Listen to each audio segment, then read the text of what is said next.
এখন আর আগের মতো নেই, অনেকটা ম্যাচিউরড হয়ে গেছি। নিজে নিজে অনেক সমস্যার সম্মুখীন হয়েছি। আগে যখন ছোটোবেলায় অনেক একটু সমস্যায় পড়তাম বা পড়ে যেতাম, যখন কান্না করতাম তখন আম্মু বলতো যে একদিন এমন সময় আসবে যে সব কিছু সহ্য করা শিখে গেছি। আসলেই মেয়েরা বুঝে এরকমই। এখন আর কোনো কিছুতেই ব্যথা লাগে না, কারো কথায়ও কষ্ট লাগে না। এখন এতটাই ম্যাচিউরড হয়ে গেছি যেন নিজের সব কিছু নিজেই করতে পারি, অন্যের সমস্যাও সমাধান করতে পারি।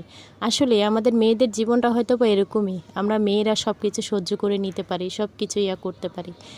মেয়েদের জীবনটা এরকম, সব সময় কখনো কান্না কখনো হাসি, সব কিছু মিলিয়ে আমাদের জীবনটা এভাবেই চলতে হয়।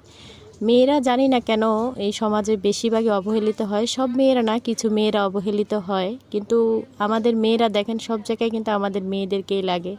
আমরা মেয়েরা কিন্তু চাইলে অনেক কিছুই করতে পারি, যারা যে জিনিসটা ছেলেরা করতে পারে না। আমরা কিন্তু অনেক অনেক সমস্যার সমাধান করতে পারি, যে জিনিসটা কিন্তু ছেলেরা সেটা ধৈর্য নিয়ে পারে না। আমরা মেয়েরা কিন্তু আমাদের অনেক ধৈর্য থাকে, আল্লাহ তাআলা আমাদের অনেক ধৈর্য দেয়, যে জিনিসটা ছেলেদের মধ্যে নেই।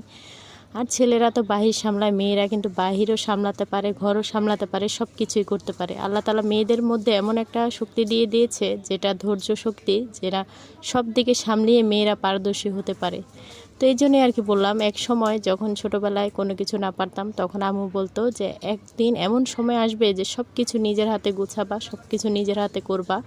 যে ঠিকই দেখলাম, এখন সেই সময়টাই মানে দিনে দিনে সমাধান করি আর মার কথা চিন্তা করি যে মার কথাগুলোই ঠিক ছিল। ছোটোবেলায় কিন্তু আম্মু আমাদেরকে অনেক উপদেশ দিত, তখন কিন্তু মার উপর অনেক বিরক্ত হতাম, কিন্তু এখন সেই কথাগুলোর মানে বুঝতে পারি, সব কিছু বুঝতে পারি যে মেয়েদের জীবনটা আসলে অনেক কঠিন, আবার সহজ। সহজ করে নিলেই সহজ, কিন্তু বেশিরভাগ মেয়েদের জীবনই সহজ হয়ে ওঠে না, বেশিরভাগ মেয়েদের জীবনই কঠিনই থাকে। কারণ আমরা মেয়েরা চাইলে অনেক কিছু করতে পারি না, চাইলে অনেক সমাধানের করতে পারি না। যে শ্বশুরবাড়ি, কারণ ওই যে শ্বশুরবাড়ি নামক জেলখানা থাকে, সব মেয়েদের জন্য না। আলহামদুলিল্লাহ ওই দিক দিয়ে আমার ভালো আছে, শ্বশুরবাড়িতে কোনো প্যারা নেই, কিন্তু নিজের পার্সোনাল লাইফে কিছু ঝামেলা থাকে, যেগুলো নিজেকেই সমাধানও করতে হয়। আমার লাইফে কোনো ঝামেলা একটু বেশি নেই, কিন্তু দেখা যায় আমার আশেপাশে আমার আত্মীয় স্বজন যারা থাকে তাদের ঝামেলাই মেটাতে হয়।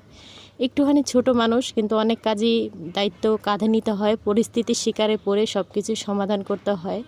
তো এর জন্য সব কিছুর জন্য আল্লাহর কাছে লাখ লাখ শুক্রিয়া, যেন আল্লাহ তাআলা আমাকে এতটা ধৈর্য দিয়েছে। আগে অনেকটা মানে হতাশ হতাম, মানে কোনো কিছু নিতে পারতাম না, খুবই রাগ ছিল। এখন আস্তে আস্তে মেয়ের মা হওয়ার পরে সব কিছুই আস্তে আস্তে ঠিক হয়ে যাচ্ছে।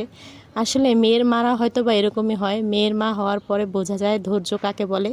এখন কিন্তু আমি আমার নিজেকে অনেকটাই গুছিয়ে নিয়েছি, মানে অনেকটাই ধৈর্যশীল হয়েছি।